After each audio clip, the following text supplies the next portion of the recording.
ఇప్పుడు ఈ వీడియో చూస్తున్న మీరు ఒక్కసారి మీ చేతిని కదపండి. ఈజీగా ఉంది కదా? కానీ దేవుడి దయ తప్పితే వచ్చే ఒక్క నిమిషంలో అదే చెయ్యి మళ్లీ కదులుతుందన్న గ్యారంటీ మీకుందా? భయపెట్టట్లేదు మావా, నిజం చెప్తున్నా.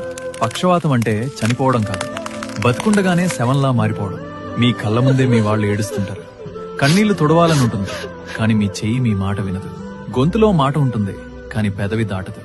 నరకమంటే చచ్చాక కాదు, ఇక్కడే కనిపిస్తుంది. అసలు నిన్నటిదాకా సింహంలా ఉన్న మిమ్మల్ని ఈ రోజు ఇలా మంచానికి ఎవరు కట్టేశారు? ఎవరో కాదు, మీరే. మీరు తీసుకునే ఆ అనవసరమైన స్ట్రెస్, ఆ ఆవేశం, ఆ హై బీపీ, జాబ్ టెన్షన్, డబ్బుల బాధ, చిన్న చిన్న గొడవలు, ఇవేవి మీ ప్రాణం కంటే ఎక్కువ కాదు కదా? మీరు స్ట్రెస్ తీసుకున్న ప్రతిసారి మీ మెదడులో రక్తం ఒక సునామీలా ప్రవహిస్తుంది.